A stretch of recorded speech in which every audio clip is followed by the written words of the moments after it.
आज हम बात करेंगे ये जो इथेनॉल है इसका इंडस्ट्रियल प्रिपरेशन कैसे किया जाता है और इस इथेनॉल का कितने ज़्यादा यूजेस हैं, चाहे वो अल्कोहलिक बेवरेजेस के अंदर यूजेस हो या इसके एज अ पावर अल्कोहल भी अब पेट्रोल के साथ जो मिक्स करना है, ब्लेंडिंग करना है, इन सारी चीज़ों की हम डिटेलिंग आज स्टडी करेंगे इस वीडियो में। क्लियर है? सबसे पहले हम थोड़ा इसको समझ जाते हैं कि सर इथेनॉल है क्या। तो सबसे पहले तो आप ये बात समझ लीजिए कि सर ये जो है अल्कोहल का जो अल्कोहल है उसके अंदर जो पहला होमोलोगस सीरीज है this is methanol and second is ethanol. मतलब सर इसके अंदर क्या है, OH है यानी कि फंक्शनल ग्रुप है। क्लियर? या इथ है मतलब C2H5 एंड OH। ये क्या होगा, हमारा इथेनॉल का फॉर्मूला है। होप कि आपको ये बात समझ में आ गया होगा। क्लियर? नेक्स्ट अगर हम बात करें तो सर इसका कॉमन नेम, अगर कॉमन नेम की बात करें तो इसको इथाइल अल्कोहल कहा जाता है। क्लियर है? This is ethyl alcohol. And अगर बात करें इसकी बॉइलिंग पॉइंट का तो सर इसकी जो बॉइलिंग पॉइंट होगा जो ये होगा हमारा 78 डिग्री सेल्सियस। ये जो इंपॉर्टेंट आपको याद रखना है, इसके ऊपर भी हम बात करेंगे कि सर ये वाटर से कैसे हम सेपरेट करेंगे, क्योंकि इसकी जो बॉइलिंग पॉइंट वाटर की होती है 100 डिग्री सेल्सियस। अगर दो जो है लिक्विड अगर मिक्स हैं और उनको सेपरेट करना हो तो हमने बेसिक क्लासेस में पढ़ा है डिस्टिलेशन का प्रोसेस या फ्रैक्शनल डिस्टिलेशन का प्रोसेस आपने पढ़ा है। तो खैर हम इस पे भी बात करेंगे, ये इंपॉर्टेंट टर्म है, इसको आप फोकस करें। क्लियर? नेक्स्ट वन हमारा जो मेल्टिंग पॉइंट है, यानी कि सर हम बात करें इसकी फ्रीजिंग पॉइंट का तो सर इसका जो फ्रीजिंग पॉइंट है वो है हमारा -118 डिग्री सेल्सियस। ये भी आपको याद रखना है, इस वजह से कि कोल्ड कंट्रीज के अंदर इसको यूज करते हैं, इसको मिक्स किया जाता है इस वजह से कि सर कितना भी कोल्ड हो, कितना भी -118 डिग्री सेल्सियस पे जाने के बाद ही ये फ्रीज होगा। ये भी बात आपको याद रखना है। नेक्स्ट पॉइंट की अगर बात करें तो सर इसका मोलर मास क्या होगा, तो मोलर मास में सिंपली क्या कर रहे हैं, आपको इसके जो एटॉमिक मास है इसको ऐड करते चले जाना है। क्लियर? जैसे अगर ये सर हमारा 12 × 2 प्लस, क्लियर? मैं थोड़ा सा और साफ साफ लिख देता हूं कि सर इसको कैसे कैलकुलेट करेंगे। तो सर इसको क्या करेंगे आप, ये हमारा हो गया 12 × 2 प्लस H5 है यानी कि 1 × 5 plus oxygen is 16 and hydrogen is 1 यानी कि ये कितना हो गया हमारा 46 ग्राम पर मोल यानी कि यूनिट। तो इसका मतलब सर इसका मोलर मास कितना हो जाएगा, ये होगा हमारा 46 यूनिट यानी कि ग्राम पर मोल। क्लियर? जो है इसका बेसिकली जो है ये इसका मोलर मास होगा। बात करें अगर एक्शन ऑन लिटमस पे तो लिटमस जो पेपर है इसके ऊपर इसका क्या होगा, देयर इज नो इफेक्ट, क्योंकि अगर ये वही इसके साथ जो हमारा जो एक और कार्बन कंपाउंड जो स्टडी करते हैं इथेनोइक एसिड, तो वो एसिड है वो क्या करेगा, ब्लू से रेड में जो है चेंज कर देगा। लेकिन ये क्या है जो है इसका लिटमस पेपर पर there is no effect on litmus paper. Clear? Hope कि आपको इतनी सारी चीजें समझ में आ गया होगा। नेक्स्ट अगर हम बात करें तो सर ये जो इथेनॉल है ये किस किस फॉर्म्स में हमें मिलता है, यानी कि इसको हम बोलेंगे कि sir commercial forms of ethanol, ये किस किस फॉर्म्स में आपको इथेनॉल मिल सकता है। जैसे एक हम बात करते हैं कि sir this is absolute alcohol. जो ये आप समझिए कि सर अगर अल्कोहल 100% प्योर है, 100% this is pure alcohol and free from water, free from water, इसको क्या बोलेंगे आप, इसको बोलेंगे एब्सोल्यूट अल्कोहल। मतलब जब 100% जो है अगर आपको अल्कोहल ऑब्टेन्ड हो गया है, तब ये कैसे ऑब्टेन्ड होगा इसके बारे में हम बात करेंगे। लेकिन 100% अल्कोहल यानी कि बाई फ्रैक्शनल डिस्टिलेशन, ये बातें आप याद रखिएगा। ये क्या करते हैं, बाई फ्रैक्शनल डिस्टिलेशन जो है इसको ऑब्टेन्ड किया जाता है 100% प्योर अल्कोहल को।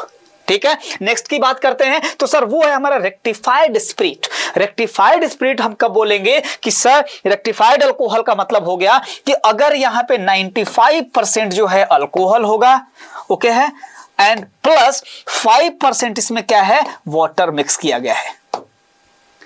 ठीक है? इसको क्या बोलेंगे, this is rectified alcohol. Next one की बात करते हैं तो सर हमारा पावर अल्कोहल है, ये वो टर्म है जो अभी इसके बारे में हम काफी डिटेल में बात करेंगे, इसलिए इसको याद रखिएगा कि सर पावर अल्कोहल क्या है। अब गवर्नमेंट क्या की है, जो है पेट्रोल के अंदर इथेनॉल की ब्लेंडिंग स्टार्ट कर दिया है। हालांकि ये काम 2001 से ही हुआ था जब 5% इथेनॉल को ब्लेंड किया गया था। क्लियर है।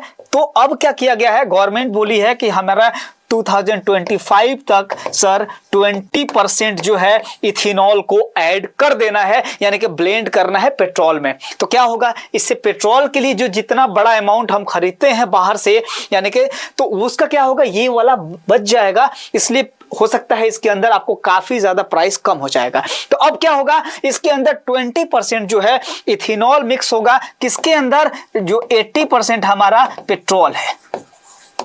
यानी कि ये एक तरह से क्या है कि सर 20 and 80 का ये रेशियो है कि 20% इथेनॉल मिक्स किया जाएगा एंड 80% पेट्रोल को जो है मिक्स करके एज अ फ्यूल यूज किया जाएगा। क्लियर। तो इसी को क्या बोलते हैं, एज अ पावर अल्कोहल कहते हैं। होप कि यह बात आपको समझ में आ गया होगा। क्लियर। अभी इस पे हम काफी डिटेल्स में बात करेंगे। नेक्स्ट वन की बात करें तो सर ये है डीनेचर्ड अल्कोहल।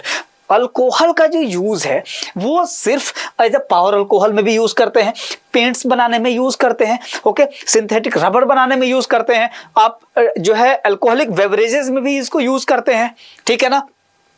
एज अ जो है बहुत सारे टॉनिक्स में, बहुत सारे कफ सिरप्स में भी यूज करते हैं। तो सर इतना ज्यादा इंडस्ट्रियल यूज है अगर, तो हम क्या करते हैं कि सर इस चीज को अगर कहीं ऐसा ना हो कि ये लोग इथेनॉल समझ के इसको लोग कंज्यूम कर लें।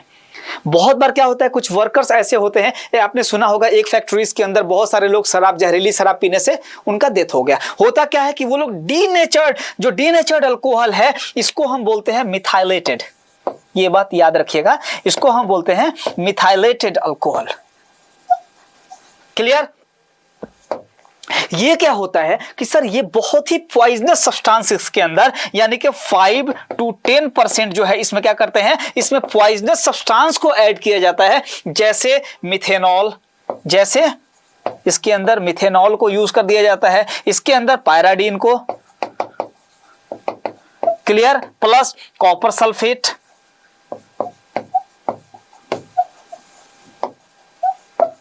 समझ में आया। तो ये सारी चीजों को उसमें क्यों, ताकि वो it is make to unfit for drinking. ये वर्ड आप याद रखिएगा। डीनेचर्ड अल्कोहल का मतलब हो गया कि सर ये जो है मिथाइलेटेड अल्कोहल है, यानी कि वो पॉइजनस सब्सटेंस अब हो गया। अब इसको अगर किसी ने कंज्यूम कर लिया इथेनॉल समझ के, ओके, ये जो नशा के लिए अगर यूज किया तो जाहिर सी बात है वहां पे सीधे क्या होगा, डेथ हो जाएगा। इसलिए अल्कोहल को जब भेजा जाता है तो वहां पे क्या है कि उसके अंदर पॉइजनस सब्सटेंस डीनेचर्ड करके भेजा जाता है, यानी कि अनफिट फॉर ड्रिंकिंग करके भेजा जाता है, ताकि कोई जो है इसको कंज्यूम ना कर ले। ठीक है ना। नहीं तो पता चलेगा कि ये रॉ मटेरियल जा रहा है बहुत सारी चीजें बनाने में, इन सारी चीजों का प्रोडक्शन के लिए जा रहा है और लोग यहीं से ही इसको कंज्यूम कर लें। इससे बचने के लिए क्या होता है, उसको डीनेचर्ड कर दिया जाता है, यानी कि उसके अंदर कुछ पॉइजनस सब्सटेंस मिक्स किया जाता है। जैसे मिथेनॉल को मिक्स किया जाता है, पैराडीन को, कॉपर सल्फेट को, बहुत सारे ऐसे कलर को उसको जो है कोड करने के लिए, यानी कि कलर को जो है डिस्टिंग्विश करने के लिए कि ये हमारा इथेनॉल है, इसको भी यूज करते हैं। इसलिए इसको तो गलती से भी कंज्यूम नहीं करना है। होप कि आपको समझ में आ गया कि इसको क्यों ऐसे करते हैं, डीनेचर्ड क्यों किया जाता है। ठीक है। अगर हम बात करें इस इथेनॉल का, तो इस इथेनॉल को पहले हम समझते हैं कि सर इसका यूजेस कहां कहां है। जब यूजेस समझेंगे तब इसका इंपॉर्टेंस समझ में आ जाएगा। ठीक है ना। अगर यूजेस समझ में आ गया तब हम करेंगे इसका मैन्युफैक्चरिंग, तब देखते हैं कि बनाया कैसे जाता है इसको। ठीक है ना। चलिए तो हम पहले देखते हैं इसके यूजेस को। यूजेस में क्या है सर कि सर जो इथेनॉल है it is used for the manufacture of paints, medicines, perfumes, dyes, soaps and synthetic rubber. Clear. इतनी चीजों के मैन्युफैक्चरिंग में यूज करते हैं। Second one is ethanol is used in alcoholic beverages like beer, wine, hard cider, pear, sake, इन सारी चीजों को बनाते हैं। एंड डिस्टिल्ड बेवरेजेस की बात करें तो सर विस्की, रम, जिन, वोडका, टकीला, इन सारी चीजों को बनाने में यूज करते हैं। ओके। तो होप कि आपको ये बात समझ में आ गया होगा। अब इस पॉइंट को हम काफी डिटेल्स में पढ़ेंगे अभी कि सर इसके अंदर जो अनडिस्टिल्ड बेवरेजेस कौन से हैं और डिस्टिल्ड बेवरेजेस कौन से होते हैं। ठीक है ना। इसको हम कैसे हम इसको डिस्टिंग्विश करेंगे और इस सब के बारे में हम काफी डिटेल में पढ़ेंगे। क्लियर है? तो इन सारी चीजों को आज हम समझेंगे, ठीक, आसान भाषा में, ठीक है ना। नेक्स्ट वन की बात करें तो सर ये जो इथेनॉल है इसका यूजेज होता है, it is used as antiseptic to sterilise wounds and syringes in hospitals and dispensaries। इसको भी समझाने की जरूरत नहीं है, आपको समझ में आ गया कि सर ये जो है ये वॉन्ड्स को, घाव को स्टेरिलाइज करने में, क्लीन करने के लिए भी इसको यूज करते हैं। सिरिंज वगैरह को जो है इसको भी क्लीनिंग करने के लिए यूज करते हैं डिस्पेंसरीज में और हॉस्पिटल्स में। होप कि ये बात समझ में आ गया होगा। नेक्स्ट अगर हम बात करें तो सर ये बहुत ही इंपॉर्टेंट है, नो डाउट। अभी हमने बात किया था सर पावर अल्कोहल पे, कि सर पावर अल्कोहल का मतलब मैंने आपको बताया कि सर इसी पे काम हो रहा है, गवर्नमेंट इसी पे अभी काम कर रही है, अल्कोहल का जो है इथेनॉल का प्रोडक्शन पे, ठीक है ना। अब देखिए एज अ पावर अल्कोहल भी यूज किया जाता है। मैंने आपको बताया कि सर ये क्या होगा कि sir it is used as a fuel under the name of power alcohol which is mixed in absolute alcohol and petrol in the ratio of 20:80। ये बात आप याद रखिएगा कि सर पावर अल्कोहल के अंदर क्या करेंगे, अब जो है 20%, 2001 से, मैं बार बार कह रहा हूं 2001 से ऑलरेडी ये ब्लेंडिंग का काम हो चुका था। 5% इथेनॉल को मिक्स किया जा रहा था पेट्रोल के अंदर, लेकिन अब गवर्नमेंट इस पे बहुत ज्यादा तेजी से काम कर रही है कि सर हम 2025 तक इसकी जो है ये हम 20% तक इसको पेट्रोल के अंदर मिक्स कर लिया जाए, ठीक है ना। तो इसको यूज करते हैं जब पावर अल्कोहल। होप कि ये बात आपको समझ में आ गया होगा। नेक्स्ट अगर हम बात करें तो सर ये है कि सर ये एक गुड सॉल्वेंट है, बहुत अच्छा सॉल्वेंट है। बहुत सारे ऐसे सॉलिड पार्टिकल्स हैं जो वाटर के अंदर सॉल्युबल नहीं है, but they are soluble in ethanol, इसलिए इसको यूज करते हैं कफ सिरप के अंदर, बहुत सारे टॉनिक्स बनाने में, बहुत सारे सिरप्स बनाने में इसको यूज करते हैं। तो खैर यहां समझ में आ गया कि sir it is a good solvent and ethanol is used in medicines as tincture of iodine and cough syrups and many tonics.